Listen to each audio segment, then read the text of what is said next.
Georgia, Alabama. Sports Live will be your go-to for all your favorite high school and collegiate games this fall. From the Carver Tigers to the Columbus Blue Devils, the Harris County Tigers and Northside Patriots, the Glenwood Gators and Calvary Christian Knights, the Pacelli Vikings and Brookstone Cougars, to the Smith Station Panthers and Russell County Warriors, from CVCC, Pirates basketball and baseball, and every tournament from here to Macon. We are the #1 destination for anything happening in East Alabama and West Central Georgia. Be sure to like and follow us on YouTube and Facebook, and stay tuned for even more amazing ways we will be bringing Georgia, Alabama Sports Live to you this upcoming season. We can't wait to come see you next.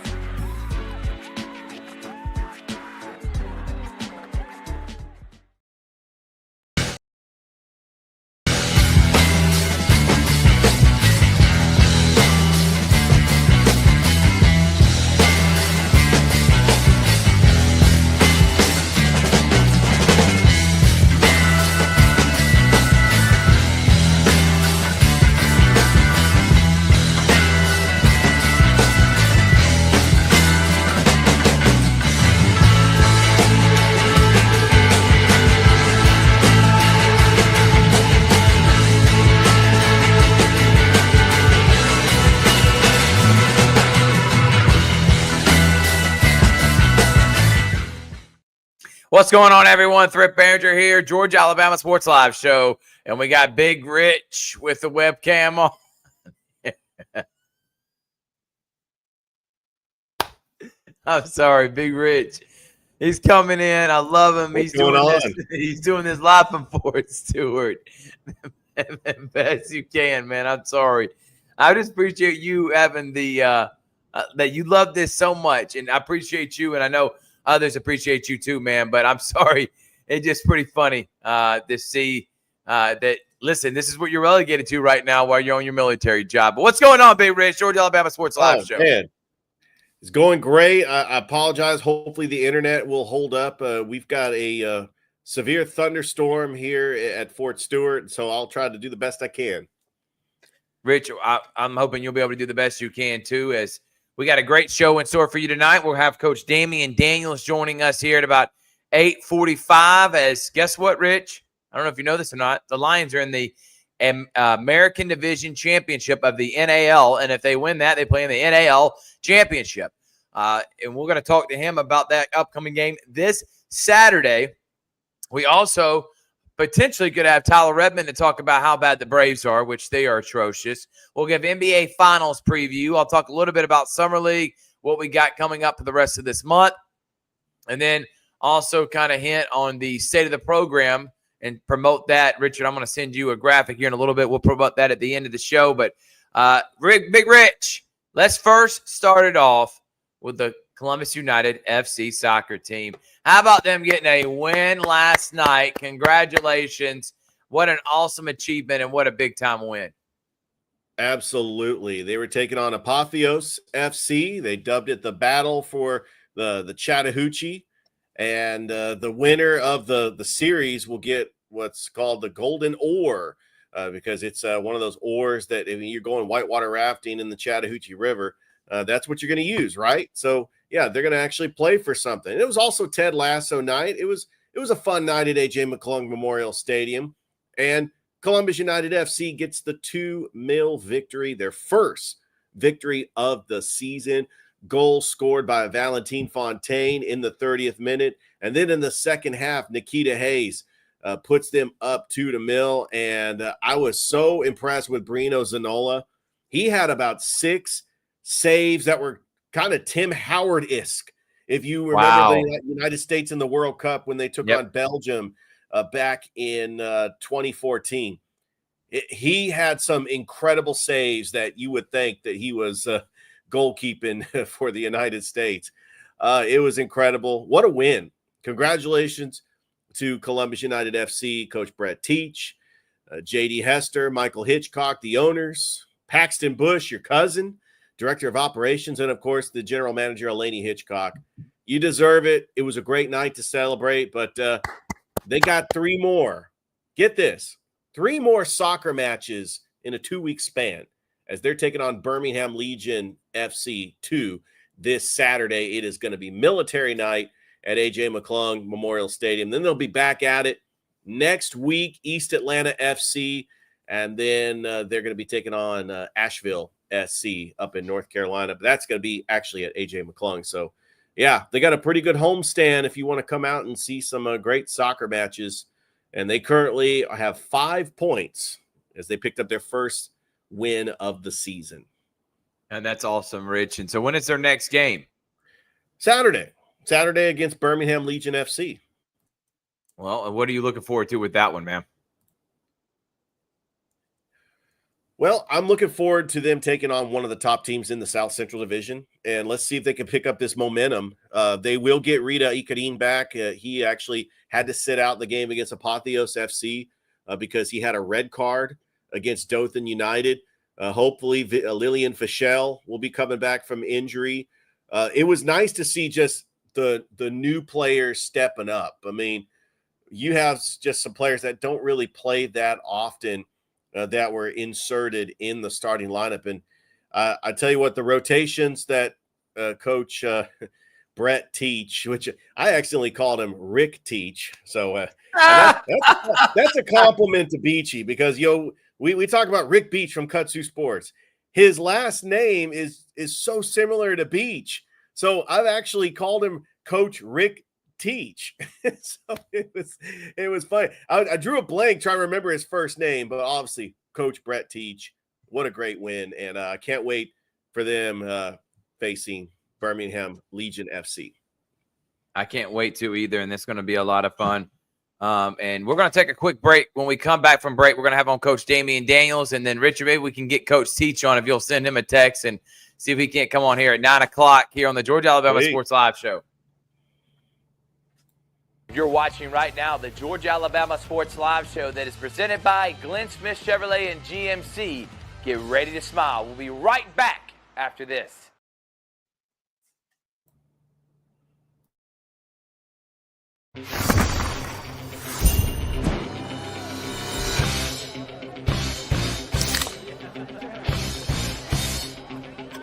Let's go! Woo! Woo! Yeah! Woo! Football time! Set the tone. Kyle, tie your shoes, tie your shoes. Yeah, good job. Woo! Yeah! Grab a Pepsi Wild Cherry and get wild. I'm thirsty. Try this. Starry. It's a lemon lime soda that's crisp, clear, and So refreshing. bro, yeah, it was a soda. Starry lemon lime soda. It's different. Welcome back, everyone. Georgia Alabama Sports Live Show. And we're going to go ahead and bring him on. He's the head coach of the Columbus Lions, and he's my good friend, Coach Damian Daniels. Coach, thank you so much for joining us here on this Thursday night. Yes, sir, man. How you fellas doing? I'm doing excellent, man, and I'm ready to get into it, dude. All right, let's just go ahead and get the monkey out of the room. Last week, obviously, dominant performance in the first 3 quarters. I'm chopping it up to we just kind of lost focus in a game that did not matter at all because everything else from the defense, game planning, the strategy was perfectly executed. And then that fourth quarter, it just a lot of things that are just anomalies happen. So if you will, just kind of talk about what was your message to the team after that game, knowing that it didn't matter and you got a big one coming up this Saturday. Yeah, exactly like you said, man. We just kind of lost focus. We let our guard down, and we let things happen late in the game that kind of spiraled out of hand, and it was hard for us to get the momentum back. But I just told the guys it was a good lesson for us. I'm glad it happened that week instead of this next week. So hopefully we just learn from it, move on, and be ready to go next week. All right, well, let's talk about what we got coming up this week. We got Beaumont, the Renegades. Right. We're going to Beaumont, Texas. I know you're leaving about 9 o'clock tomorrow morning, Coach, but talk about what's preparation been like this week and how do you have the same outcome you had the second time you played them on the road instead of what happened the first time when you played them at home? Well, yeah, we've had a lot of meetings this week. Practice a good. Well, I'm just getting out of practice right now, so just Nice. got home. Just our last work day. So like you said, we'll leave out in the morning. But the message on the road is always just taking care of the football. We want to eliminate the penalties, eliminate the mental mistakes, and give ourselves a chance to win the ball game. If we give ourselves a chance to win the ball game in the fourth quarter, I feel good about it. Last week we had to send our condolences out to, and we love him, Vincent Espinoza. He been able to come back? How is his recovery from a tragic loss, and what's his mindset like heading into this week? Man, it has been amazing, man. I love Vincent, man. He loves this organization. He just talks about how much support he has gotten over this past week. So, I'm definitely thankful for that, having this organization behind us. But yeah, he made it back. His girlfriend made it back with him. So Awesome. they are both here, both doing well, and they're handling it pretty well, man. So definitely, appreciate them for sticking through this. And again, aside from that fourth quarter last week, Coach, the first three quarters and the previous three games, defense has been lights out. Coach Antoine Young has been dialing up plays, whether it's been Travell Gooden or if it's been Vincent Espinoza at quarterback. He is just a great offensive mind. How do you feel about the team as you head into this championship week? Man, I feel good about it. It was. I think everybody was kind of hurt, a little bit after that game, but it was crazy because we had a meeting that very next day, and the momentum and just the attitude and just the vibe that everybody had let me know, okay, we put that behind us. We're ready to move on. It's all about Beaumont this week, and we've been locked in, man, since that happened. So I feel very good about it. It's just a matter of us going handling business now. We're talking with Coach Damian Daniels in his second season. He won a championship in his first, trying to win it here in the second. Coach, what's the itinerary? If you're leaving early tomorrow, you're going to be able to practice any time before when you get there on Friday? Like, how's the schedule like leading into Saturday, really, before the game? Yeah, we won't practice. We won't do a full practice, but of course we'll get there. We'll do treatments for the guys that's banged up a little bit. Then we'll have our team meetings. We'll have offensive meeting, defensive meeting. Just make sure we're going over things. Make sure there's no questions. Make sure everybody's all on the same page, communication wise, and because that's what this game is going to be about. This is our third time playing them. They know what we're gonna do. We know what we're gonna do. So it's just a matter of who's gonna execute the best. All right, Coach. This is your message, everyone out there. We got a watch party. Poor decisions. Saturday night, you're gonna be in Beaumont. We're gonna be cheering on the guys. Here's your message for everyone out there in the Columbus community. Either be at Poor Decisions or watch the game and cheering on your Lions. Yeah, please. We need you. We need you. We need you. We need you. We can't do this without you. We have loved the support over this last season, especially these last couple games have been electric. All right, so I definitely appreciate that. And I hate that we're on the road, but I guarantee we're gonna put on a great show for you. So if you want to see us finish the deal, please go out to Port Decisions and check us out. Coach, thank you so much for joining us here tonight. Good luck, man. I'll be cheering for you, and hopefully next week we're talking about winning that NAL championship. Yes, sir, man. I appreciate it. That's Coach Damian Daniels. When we come back from break, I got him. He's the busiest guy in sports right now because the Braves suck and everybody wants to talk to him. It's Tyler Redmond coming up next right here on the Georgia-Alabama Sports Live Show presented by Glenn Smith Chevrolet GMC, Buffalo Rock, Pepsi, Kinetic Credit Union, Masterwall Incorporated. We just want to say thank you to all our sponsors as we start the new year already. We'll be right back after this. You're watching right now the Georgia-Alabama Sports Live Show that is presented by Glenn Smith Chevrolet and GMC. Get ready to smile. We'll be right back after this. Or something.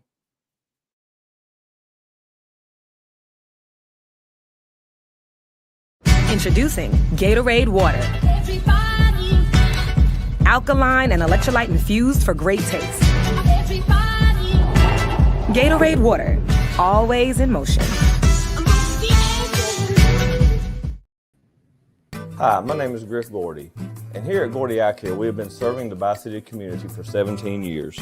As a former state championship quarterback, I love the fact that I can watch local high school athletics from the comfort of my own home. So it was a no-brainer to support Georgia-Alabama Sports Live and what they do for young athletes in our area.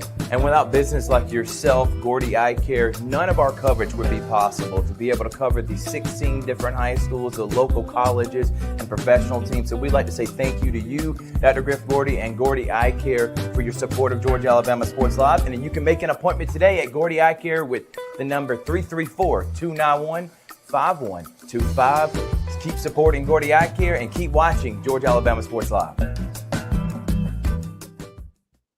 Welcome back, everyone. Georgia Alabama Sports Live show. Thrift, Barringer, Richard Holdridge, and there he is. His Braves on deck. He's Tyler Redmond from WRBL, and he's my good friend T-Red. What's going on, brother?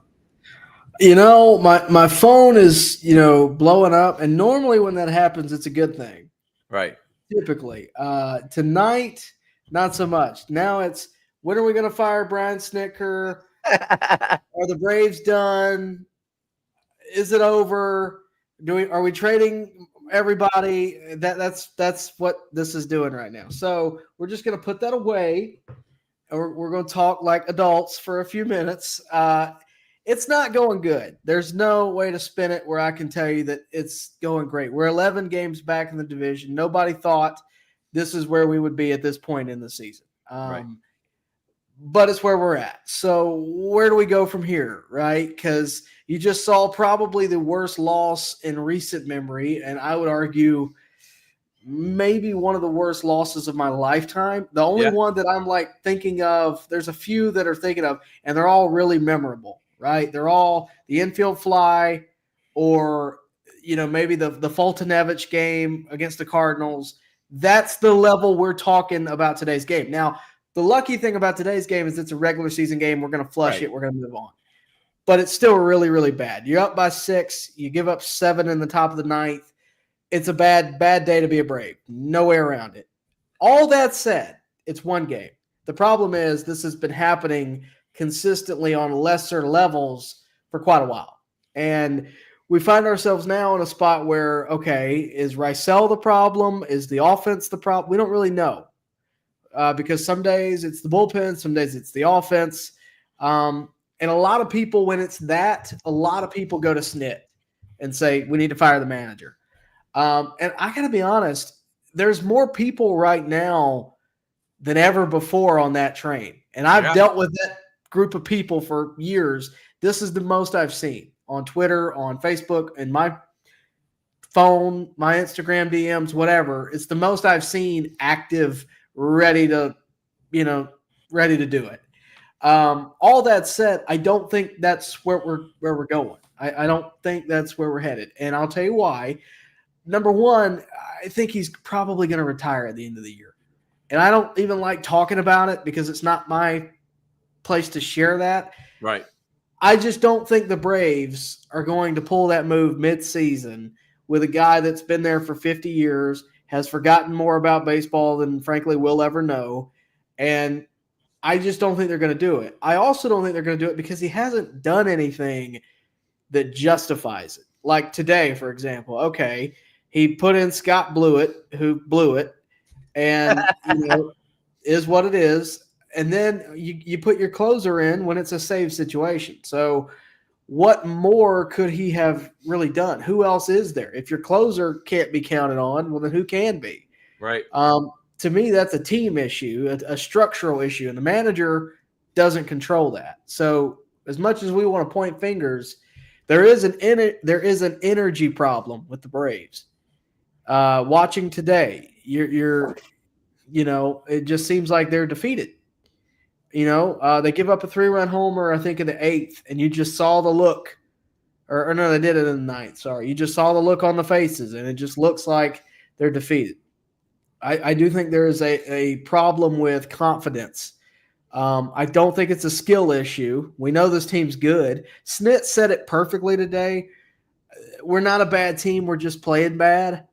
And that's pretty darn accurate. Because, look, you got a team full of all-stars. They're not bad. They're not bad players. They're just not flowing. They're not doing what they need to be doing. Now, all that said, the trajectory we're going is not looking good for the playoffs. Yeah. It's not. I'm not seeing that at all. But I got to ask you the question, though, man, that it's been the $1 million question. Why do you bring back Freddie Gonzalez to coach third base? What is the thought process in that? And I don't know. I'm asking you genuinely. What does a third base coach really dictate in a game that guy was so bad they booted him back down to minor league and brought back a guy that was literally the boss of the head coach now many years ago? And was really Brian followed through with Freddie after he got fired. What's your thought on that whole thing that's going down? It could be a sitcom, right? I mean, it right. took me off guard. Like Matt Tuiasosopo getting relocated didn't really catch me that off guard. He'd had some really bad sins and really bad issues at third base. He sent Acuna about a week ago, and Acuna, it wasn't close. He ended up being safe, but it's because the catcher lost the ball, but he was dead to rights. I mean, we're talking halfway up the baseline. There was another issue where Eli White misread communication. I don't know who's to blame, what happened, but there's been multiple instances where he sent them and he shouldn't have, and it resulted bad. So that answers your question on what was so bad that they relocated him. If you're looking for something, that's it.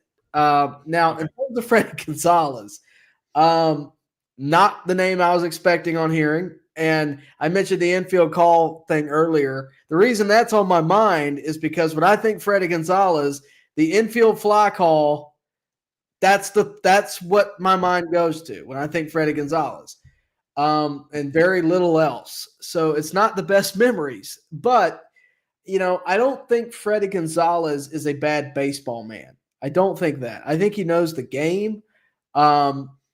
Enough to where the Braves viewed him good enough to replace Bobby Cox, right? They viewed him as the heir apparent to Bobby Cox. That said, his stint as a manager for the Braves did not go particularly well. No. But the team was not built like it is now. The team was, the year after Chipper left. It just wasn't a full team, really. I mean, they had some guys. I mean, they still had, I believe they still had BMAC and Kimbrel and they still had guys, but the core of it was gone. And he didn't have a lot to offer. They were entering the rebuild phase. And I think the Braves more so viewed it as we need a change of culture. It wasn't that Freddie did a bad job. So if that answers anything, and the other reason they brought him back is probably because he and Snit are pretty good friends. Friends in high places helps. So, that's kind of where I sit on it. I'm not overly upset about it. I'm not mad about it or anything. It was just kind of like, of all people, Freddie Gonzalez, right? Yeah, I mean, it's odd, but again, not too uncommon. All right. Richard, I know you want a question, and we got to let Tyler go because I know he's busy tonight, and I know many people want to tune into his thoughts on. I got to get back to the station, and he's also working tonight too because I know you just see your Braves on deck, which I'm going to let you promote here in just a moment. But Richard, go ahead. I appreciate that, Thrift. Tyler, I get to ask you one question. Craig Kimbrel, I knew I was going to come up with him. Do you think obviously their bullpen got a lot of problems? Is it a coincidence that you bring up Craig Kimbrel? Is he ready? Is he going to be vintage Kimbrel, like 2010, 2011 Kimbrel? I mean, what are your thoughts on bringing up Craig Kimbrel? And is he going to solve the bullpen problems? Okay, there's a lot there. I would say this. Is he going to be vintage Craig Kimbrel? No, he's not going to be the rookie that we saw in 2011 that tore everybody's house up. He's not going to be that. What I do think is he could be as successful.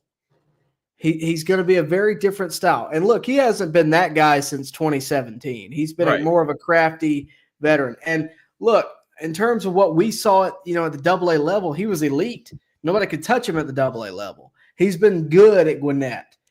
I hope he's good at the big league level. That's what I'd say. I think, is he the answer to all our prayers? No, he's not. To me, you're going to have to, if you want to answer to all our prayers, you're going to have to really attack the trade deadline. I think he could be a solid arm. I don't know if he's the closer of the future. I really don't. I don't know if he's the guy that's going to replace Iglesias. I don't know if they are going to replace Iglesias. I think they need to, but I don't know if they are. I just don't know if Kimbrel's got that anymore. I hope he does. It would be very storybook if that were the case for a lot of reasons. Obviously, he started his career with Atlanta, but it goes deeper than that. Billy Wagner just got voted into the Hall of Fame. Right. Spent his last year with the Braves, and there was a young rookie coming up that got the rub from Billy Wagner, and that was Craig Kimbrel. It would be nice if the same kind of story was able to be told in 2025. All that said, I'm excited for it. I hope he welcomes us all to the jungle tomorrow night, and we have a great night because we could sure use it after all this. I don't know if he's the answer to it. I think he could be very, very good. I think he could be good to have in the clubhouse, all that good stuff. But I don't know that he's going to be that just flamethrower, perfect solution. I don't know about that at all.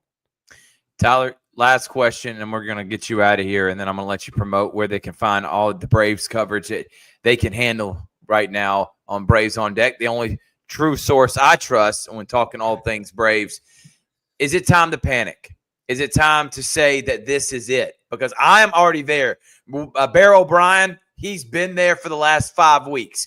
The Braves fans are in an uproar. And to be honest, I have not watched a game, and I'm glad I haven't in a long time, especially after today. Feels like we're hitting rock bottom, man.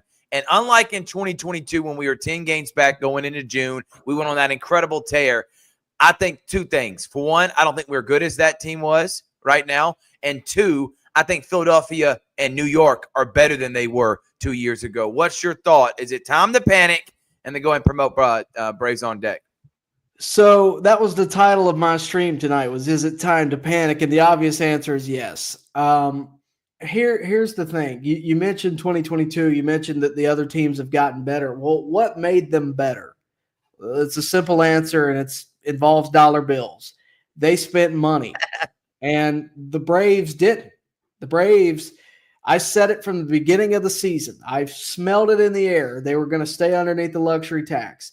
And if they're going to do that, they're going to have to be very slim with their money. Now, that may be able to tell you the future in a way, because if they stay under the luxury tax this year, it all resets. Everything's back to even, and they can spend money like they want without really getting serious consequences. So they may be, instead of, how do I put this? They're, instead of viewing it as foregoing the season or basically staying average, you need to view it as punting. They're punting so that next year they can regroup and compete financially with the Phillies, the Mets, the Dodgers, the Padres. That's the deep, inside baseball level thought. But if you're asking me, is it time to panic? It depends what you're asking me. And I don't want to get so methodical, but if you're asking me, is it time to panic for this year? That was 2 weeks ago. If you're asking me if it's time to panic for the next 3 years, no. So that's how I'd view it. Now, does that mean we're completely done this year? No, we're going to be just as mad tomorrow if they blow the game too. But you do got to view it more in a long term. The Braves' window for winning a World Series is probably another 3 to 4 years. If this year's not it, you got another 3. So that's how I'd view it. Not how you want to view it as a fan. That right. Sucks. But as a looking at the roster and looking how things are shaking out, that's how I'm looking at it. Now you can see all this information, all the deep cut analysis of all that stuff on Braves on Deck. Check that out. Obviously, I hope we have some better news next time I get on there. Hopefully I can catch them after a win because tonight, lack of a better word, stunk it up. So that's where I'm going to leave it. I hope I wasn't a Debbie Downer for the show tonight, but I enjoy being on anytime y'all ask.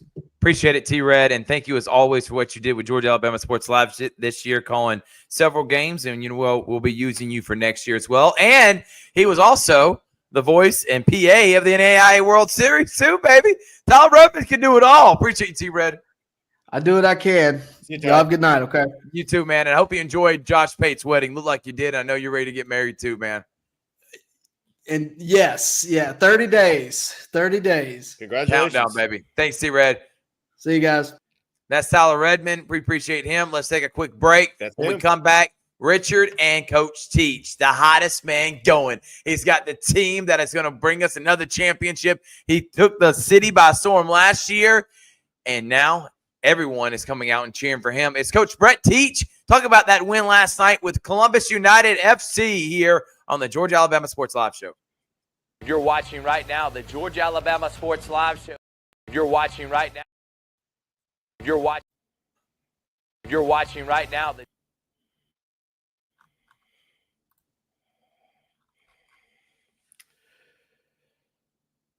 My name is Quinteria Perry, and this is my CVCC story. I've graduated from CVCC with my associates in medical assistant, and I received my certification from CVCC. The training that I got from CVC and being prepared to come and do clinicals helped tremendously. I started looking at scholarships, and the Ambassador Scholarship was interesting to me because you did events to earn your scholarship and you meet people. My favorite part about my job is meeting patients every day. They will crack me up every day.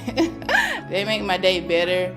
I would recommend CVCC to anyone that asks because of the scholarships, the teachers, the small stuff that you can't get at a university. They actually take the time out for each student.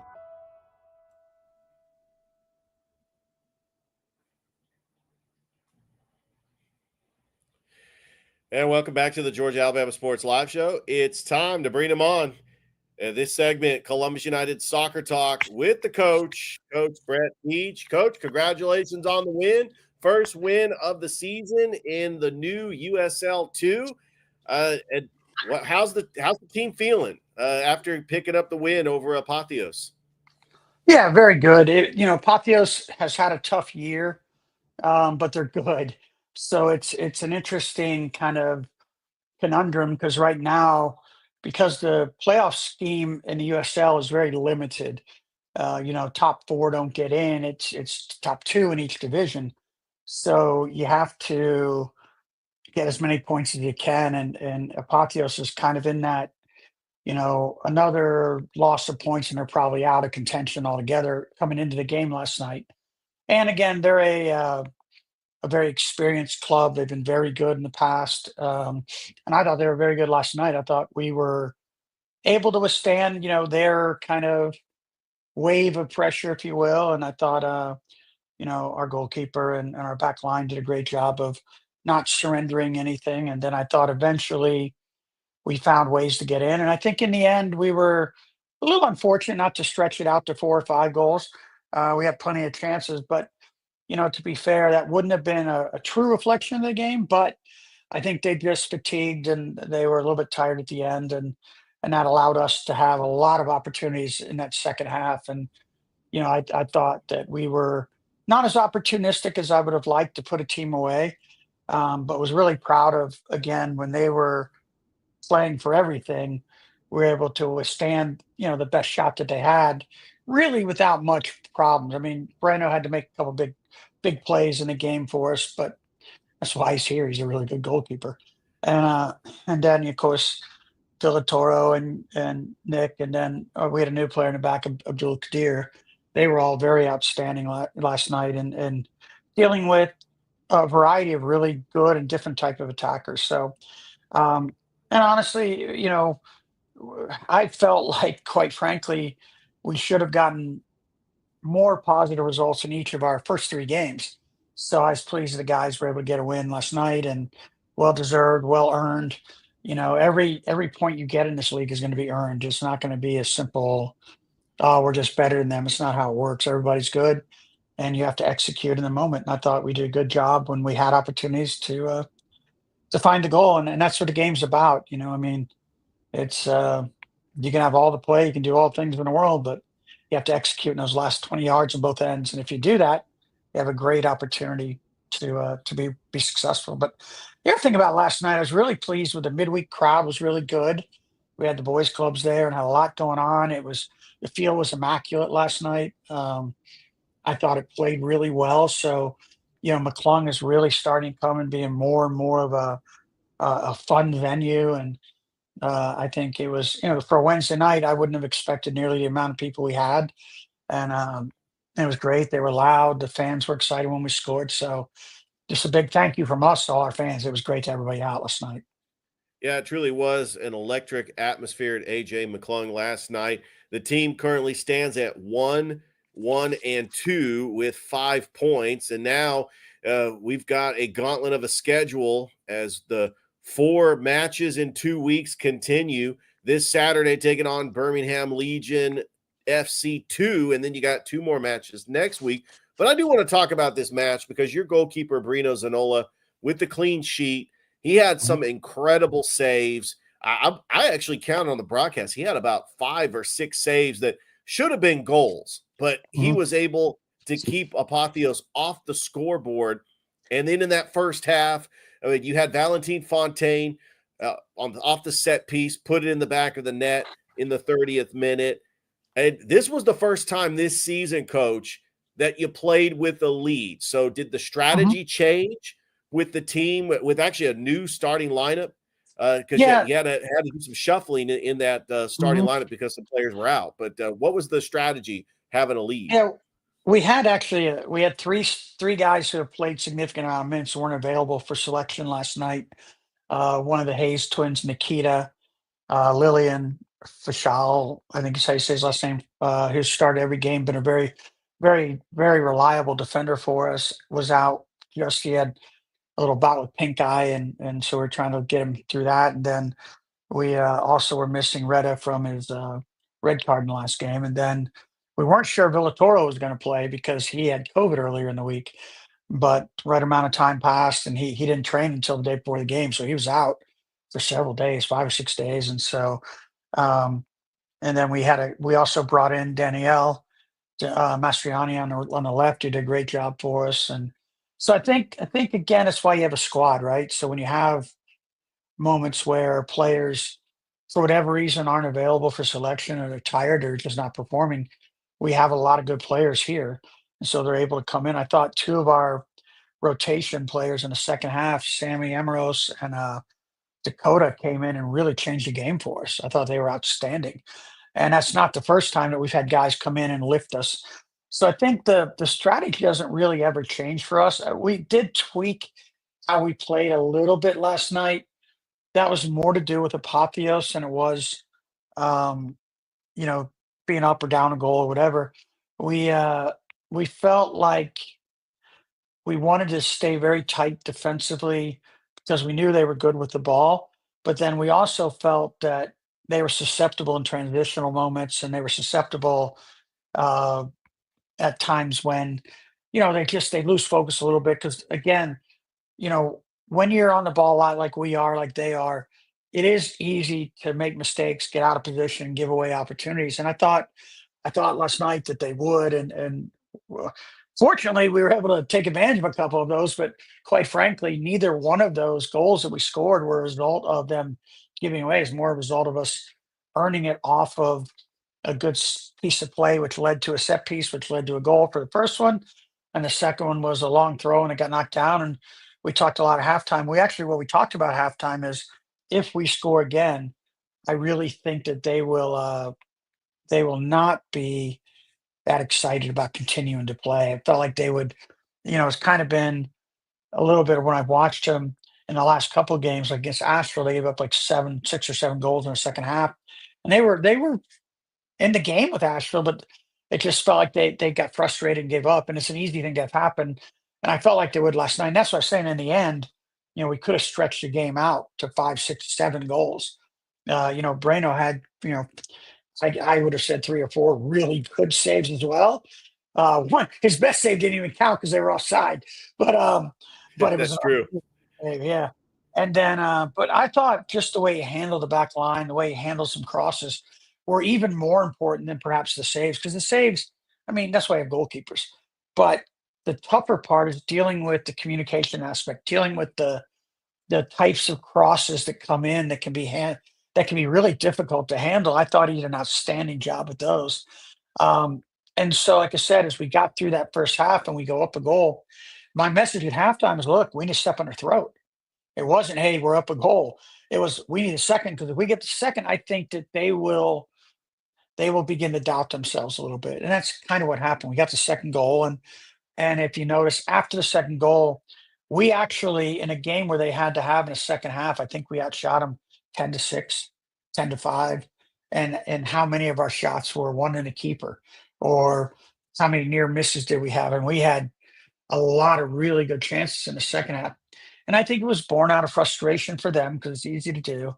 And the fact that they've been in every game except one, and then they're 0-4, and that's a difficult place to be, with guys who are just learning each other. And that's why us coming back and getting those points were so important in those first two games, and then losing a couple points against Dothan, again, that hurt us a little bit. And so now we need to collect points. Legion's going to be a very difficult game. They currently sit in first in the league, and by points or average points, they're second to Asheville, but by points, they're ahead of Asheville because they play an extra game.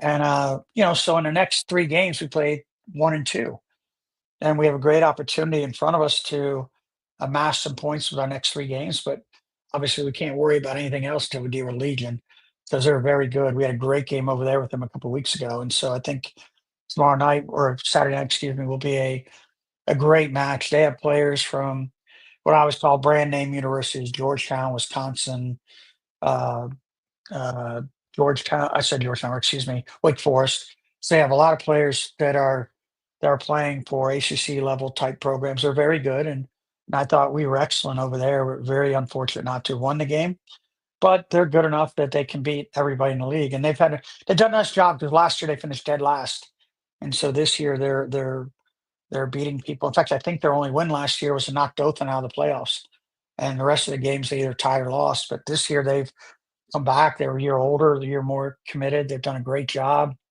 over there. And I was really, I'll be honest with you, I thought that Johnny, the head coach of Apotheos, did a nice job with his group last night. It was real easy when he lost three tight games or three tough games to not show up, and they came and were very good in moments last night. And so, again, one of the things I've been excited about this league is, just like last year, the league's very good, and you have a bunch of programs that take their organizations seriously. Apotheos is kind of a sister club to us. They're involved in the same ownership group as we are, and so it's always good to get the first half of the Orr Trophy, as they call it. We'll see about the second half. We'll worry about that in a few weeks when we have to go up there. But no, I'm proud of the guys. I think they've had great attitude and they've worked hard. It's funny. We needed a 10-day break that we had, but you lose match sharpness when you don't play in that period. And I thought I was a little concerned about that last night, but I thought we did a good job of coming out stronger than we have in our other games, but then needing into the game as it came on. So strategy, like, to back to your original question. In fact, if anything, I wanted us to be more aggressive, looking to play in transition, looking to build the attack, looking to attack them, because I felt like a second goal would effectively kill the game off and allow us to. I think one of my quotes at halftime was, "If we score a second, we'll score a fifth." And I should have been prophetic, but we got to be a little more opportunistic around goal. But again, I'll take the 3 points, because every point you get in this league is going to be difficult. Absolutely. Well, Coach, good luck the next couple of weeks. It's going to be exciting because we're going to have 3 soccer matches in a 2-week span. And this Saturday, it's going to be military night, facing Birmingham Legion FC2 for the second time, as you had a 1-1 tie at Birmingham. And unfortunately, I won't be on the call because I have a military obligation, but you're going to get a treat, because historic broadcaster Mike Peacock, who has called soccer and does a great job, is going to be on the call. And you can catch a live stream of the match on NBC Sports Engine Play, with a replay on Georgia Alabama Sports Live, as we are just so excited to partner with Columbus United FC to be the official broadcasting partner. And then I'm looking forward to being back on the call next Wednesday. Sounds good. And again, as always, thanks for your support, guys. You guys here, and I know Thrift had to go, but I love listening to him and the the earlier segment with the Braves talk. And like I told you when we were chatting offline, it was I love the Braves, so I live and die with them. So I always like to hear analysis, and because I don't get to watch as much as I want, but I do. It is an important part of my childhood, now adulthood. So, but again, thanks for everything, all the coverage. We work really hard to put a good show on. I know John Dale and Elaney and Paxton are three kind of the brains trust of our outfit. They they work tirelessly to make sure that the product is special and that the environment, the stadium's great. And I would just encourage people to come out because again, you have a group of guys. We have local players now making rosters. Last year was difficult to make the roster.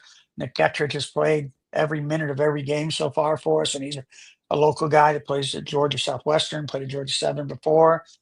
We have other guys getting closer and closer to getting into the roster.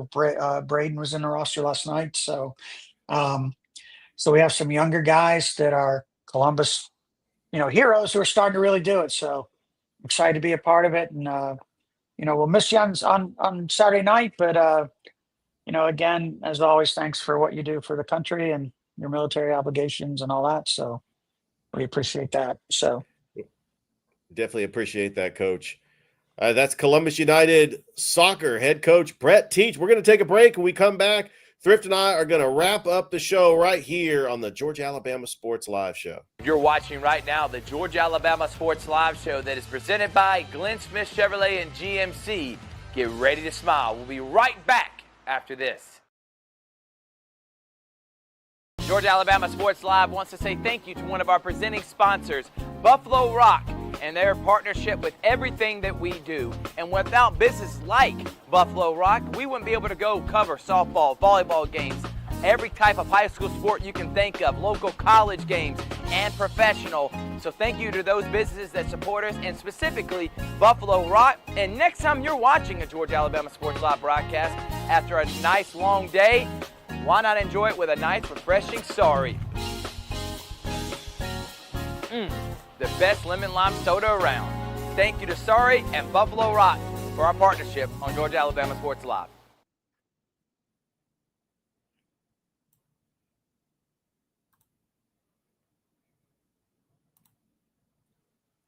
What's going on, everyone? Thrift Barringer here. We just having a tough time here tonight on the Georgia Alabama Sports Live Show. That was a great segment. Doesn't want to be right.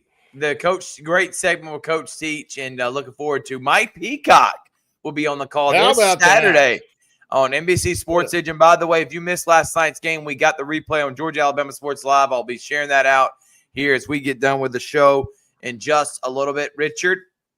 But without further ado, let's go ahead and get into some NBA Finals talk, and then we'll wrap it up with what we've been doing this week and what we got coming up. I'll let you go first. Pacers, Thunder, what do you got? All right, I'm excited about this match, which is actually going on right now. I actually got the match. We're missing it because you want to do a show, Rich. Yes, but you can always put pause on your YouTube TV and watch it after the show is over. I think that the Oklahoma City Thunder, because they have the home court, they won 68 games. They have probably the best defensive player that's playing the best right now in Lou Dort. We're talking vintage Tony Allen from the Celtics championship in 2008, the Memphis Grizzlies Tony Allen, Bruce Bowen, that pesky defender that will shut down your best player. He did that to Anthony Edwards. I think he does that to Tyrese Halliburton. I think that Halliburton is just not going to get shots off. If the Pacers are going to win this series, they're going to have Miles Turner have a big game. Nesmith, Nembhard, they're going to have big games. Mega games. Pascal Siakam. Benedict Matherin's going to have a big game off the bench. I do see the Thunder winning this maybe 6 games because I think the Pacers are still tough at home. But I think that the difference is you got the MVP and Shai Gilgeous-Alexander. You've got size with Chet Holmgren, Isaiah Hardenstein. You got the defensive stopper in Lou Dort. You got a pretty good complementary number 2 in Jalen Williams. I think the Oklahoma City Thunder win their first ever NBA title. And Sonics fans, come on.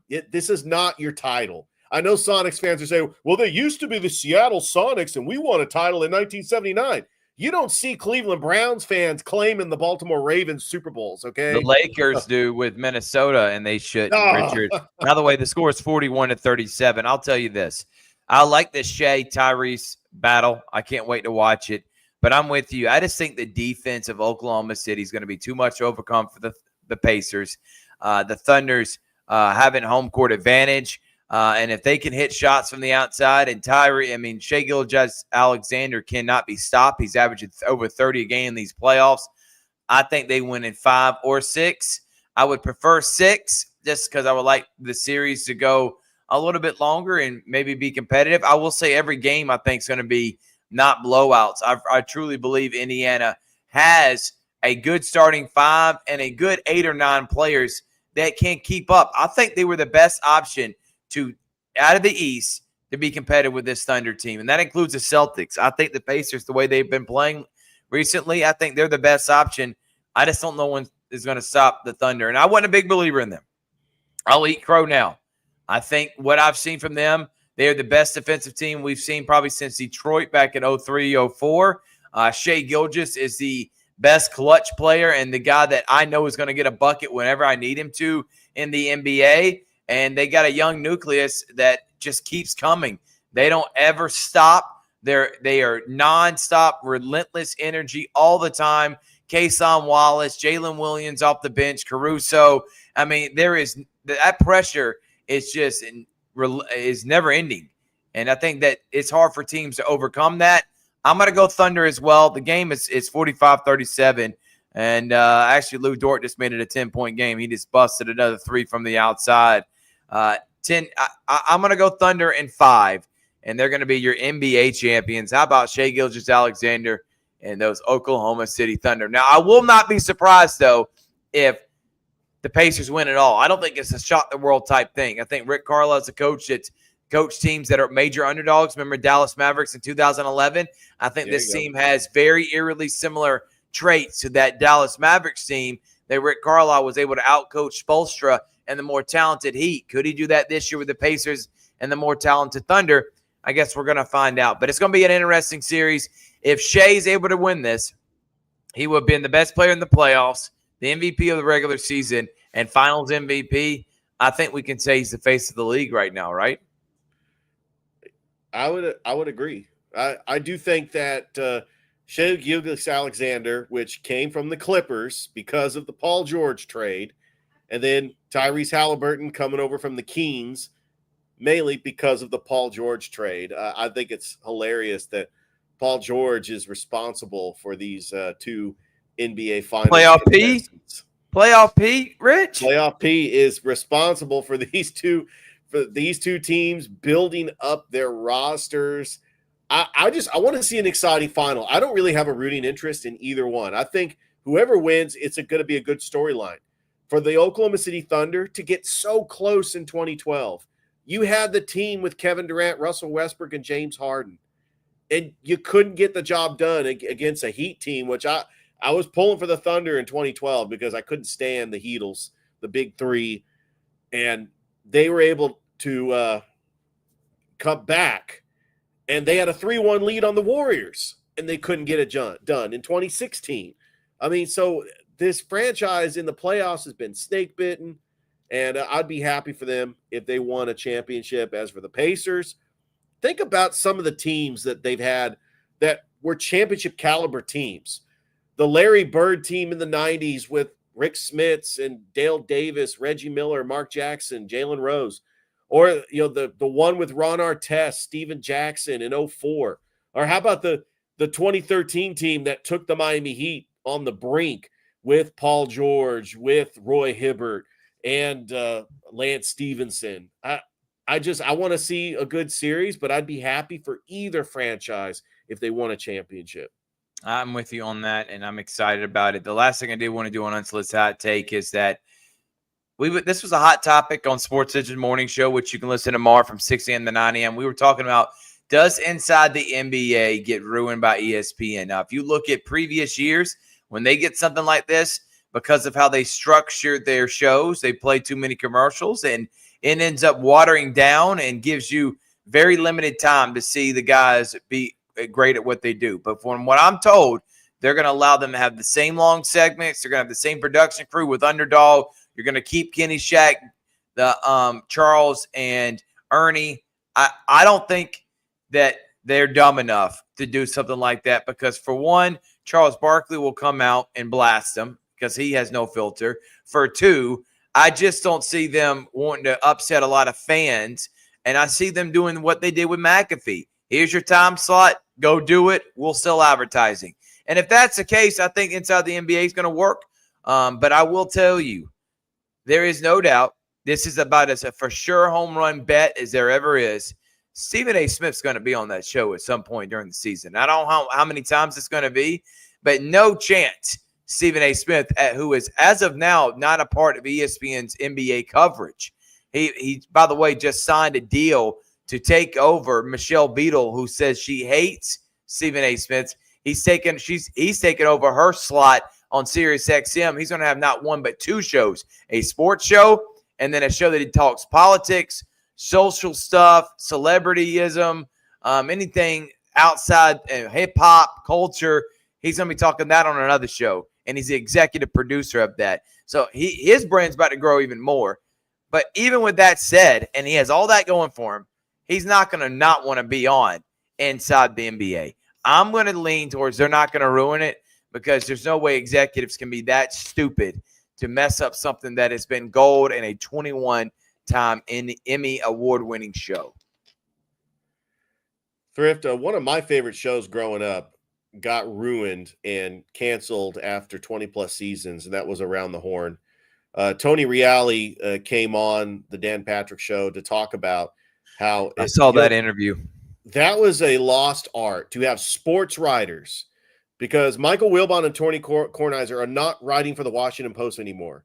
To have a Bill Plaschke who still writes for the LA Times, you have Tim Kalishaw who still writes for the newspaper, to come on and state their opinion. I think the days of sports writers getting on a radio show, it's a lost art. That's why I'm so glad that you and DJ have Jordan D. Hill on and Stephen M. Smith. These are sports writers. Nubias Wilborn. They are still writing articles about sports, and we value their opinion. I want to see more journalism in these shows and not setting your agenda and to try to appease the network. I'm not a fan of that. I think it needs to go back to the journalism portion of topics and sports debate. I love sports debate shows. Thrift, we kind of have a sports debate show, even though we don't really get into any hot and heavy debates. But this segment is called Unsolicited Hot Take, and that's what's great about expressing our opinions, because we're able to have hot takes and use this platform to get our message out. And I think that I would love for that to be, back to the original, but I can understand why they canceled Around the Horn, because it wasn't like that. It was like that in the beginning. Let me tell you a show they won't cancel. PTI, and they're not going to touch Tony Kornheiser and Michael Wilbon, who are still at 70 years old. I mean, still have more energy and still killing it more than the younger guys. All right, Rich, let's wrap it up with what we're going to be doing this upcoming week. So we actually, last night I was at the Swoosh League put on by George Williams, a crime prevention program he's doing. He's got a ton of teams in the area playing this summer league basketball. We were able to – you were there for a few games. I was there for a few games. Got a ton of views on that. We'll be back next week for Columbus State team camp. That's going to have a bunch of basketball teams, boys. We're going to hit a girls team camp as well one day. And then we also got a play date, Harris County Hardaway, next Friday. And then the following week in June, the third week of June, we'll be in Whitefield for Pacelli, as Makai Williams, the number one prospect in this area, is going to be playing against Grayson, the number one team in the state of Georgia. You're talking about fired up. That's going to be incredible to see that. And then the last week of June, me and you, Richard, will be there with a few others. And we're going to be doing the 7-on-7. It's the 8th year in a row that Jeff said they've had this 7-on-7 tournament that's going to have a bunch of teams in it, Carver, Spencer, and they have a champion at the end. It's a round-robin tournament. We're going to be calling games all day for that, and that will kind of be it for our high school summer stuff. And then throughout the time, we're going to be doing sitting down with that athletic director, state of the program, something I started 3 years ago. It was the first ever content we put on Georgia Alabama Sports Live, Richard. The first ever interview we did was with Corey Black at Pacelli. And basically what we do is we sit down with each AD from the schools, and they go from every sport, talking about all the coaches that lead that sport at the school, some of the key athletes, and then the overall direction of the program from the previous year. Where's it going the next year? And I can't wait to start that back up. Sitting with an athletic director, state of the program. It will be back on Georgia Alabama Sports Live. I plan on starting some next week, and we'll continue on through the end of July. And so before you know it, we'll have flag football, softball, volleyball, and football starting all in August. It's like we only get a little bit of time to kind of collect ourselves. So can't wait for that. This week, we will have Columbus United replay on Sunday. We won't have another Georgia Alabama Sports Live show till Monday. Next week, we'll have team camp, basketball-wise, and we'll have play dates and some girls basketball as well. So a bunch of basketball next week, plus our shows on Georgia Alabama Sports Live. Nothing the rest of this week, so we hope you have a great rest of your night. Go watch those NBA finals. And any other final thoughts, Richard, before we get out of here? Also, the District 8 Championship is going to be in June as well. It's going to be held at Northern Little League. And Richard, you may end up having to do that game. The last 3 years, they have gone on to represent the state of, well, not this last year, but the last 3 years before that, they represented the state of Georgia and were 2 wins away from the Little League World Series. And it's been Northern and Harris County for the last 4 years. A team like American, Pioneer, Peach, or Sally, I would love to see them try to pull off the upset. But it's a great tournament, double elimination, and it's going to be held at Northern this year. So I'm excited about that. I can't wait to be there for it. And, Richard, I know I'm going to have you be the liaison. You're going to be the Brent Muskenberger of Little League Baseball, who used to do that when back in 2006, last time we had a local team win a championship. 2006 Northern Little League, led by Kyle Carter, JT Phillips, and crew. His name is Richard Holdridge. I'm Thrift Barringer. Thank y'all so much for watching. We'll see you next time on the Georgia Alabama Sports Live Show. I do want to end it with this. I forgot to talk about it. I had the pleasure of sitting down with a new AD of Brookstone, Jamie Williams. What an unbelievable interview. He used to play, was a walk-on at Auburn.